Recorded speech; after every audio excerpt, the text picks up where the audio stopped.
My name is Tim Homayoon, and from Long Island, New York. As you can tell by the little New York. But grew up in Long Island, now living in Astoria, Queens. Been sporadically through Manhattan, Queens, Brooklyn, and now back in Queens, right near the city, so I can live near the city, a mile from the city, but yet pay half the price. And started comedy when I was 16 years old. I'm 34 now, and so about basically half my life. Not only was I performing in college, but because they knew I was a comedian, I started booking comedy, and I was able to book some of the acts, Kevin James, Dave Chappelle, right before they were starting to get known. But it was good for me to observe and watch these guys and girls too who I booked, that I got to learn the comedy business. And from there, I started after college. I didn't graduate long. Won't get into that, but I started doing the road and started doing colleges, and that leads me to today, which is today. I was doing comedy on Long Island. There was guys I was opening up for, like Ray Romano, Kevin James, who I was a big fan of, his brother Gary. Well, I don't know if I'm supposed to tell people that, but his brother Gary Valentine.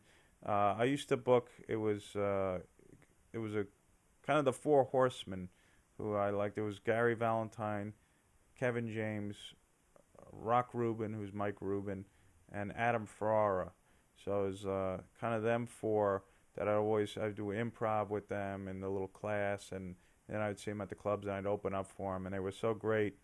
Not only is if when I would book them, they would do stand-up comedy, then they would do an improv show at the end for the students or for the comedy club, and it was great to watch. They were always challenging themselves, and it was always learning experience.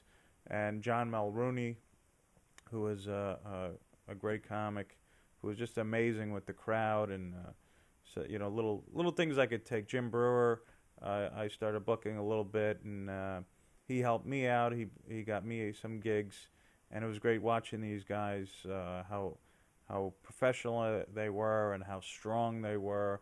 And of course, over the years, I would get a little from certain comics.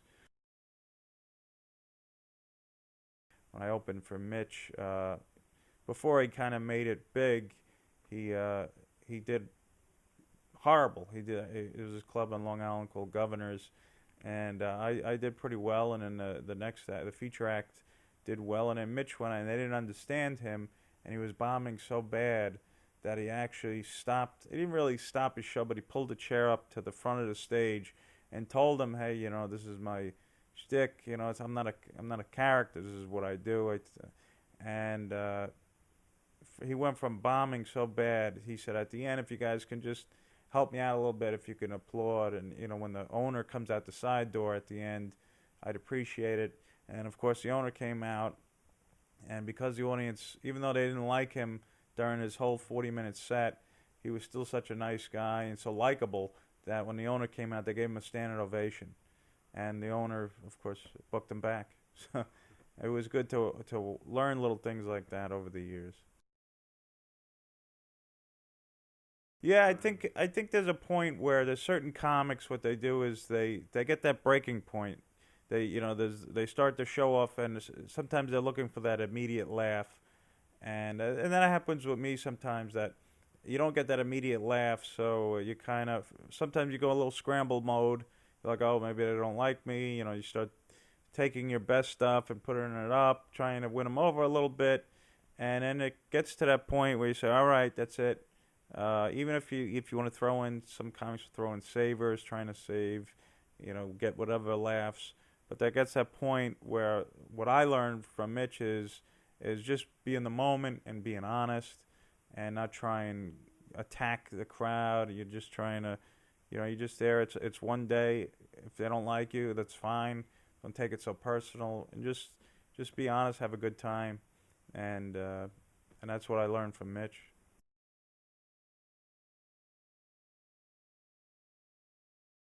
I wrote for a year, and it was a good learning experience. I got to meet some of the, the cast members, and I did it with the Weekend Update.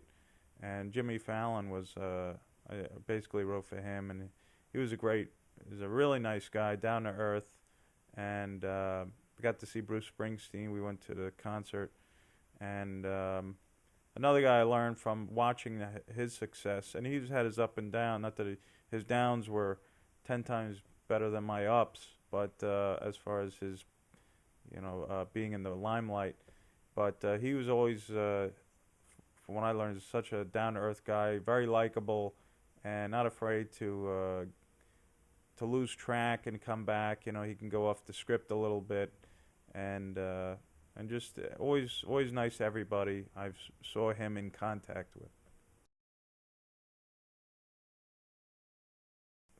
I mean, it's for me. I think it's helped a little bit because first of all, as a comedian trying to get work, 15 years ago, 10 years ago, you had to send your tape, and I had the camera with the huge camera that you had to put the tape in, and lug this around with this huge tripod and try and tape the shows, and then you had to have the two VCRs together, and it was hard to edit it. And now it's so easy. You splice it and you put it right on YouTube, and you can create kind of you get a website, you can create an online presence, and it's easier to submit. First of all, a lot cheaper. Facebook's free, YouTube's free, so you could send your tape out. You can edit it a little easier. You can find more clubs. It used to have to be a lot of word of mouth and little. There was a Comedy USA guide that there was a Comedy USA guide that would list all the clubs, but you never really knew if it was good or bad. You had to kind of get word of mouth. A lot of times you needed references, and you had to get this big press kit where you had to send your headshots and bios and resumes, and pop it in the envelope. Then you had to wait. So sometimes a lot more immediate effect. And a lot of times people are coming to me. I saw your video, blah blah blah. So it's gotten a lot easier in that aspect.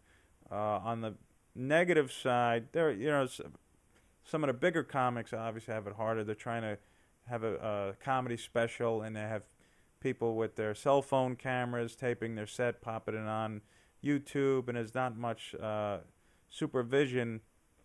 I think they're starting to crack down a little bit on the copyright, but what happens is they're learning to tweak their material for their upcoming special, and it's already on TV. So people people on YouTube are already seeing a comedy special before it's actually finished or taped or even developed properly, because comedians could take years to develop 45 minutes, and yet people think that they see it on YouTube, it's finished. And so people are, again, like I said, good and bad in that aspect.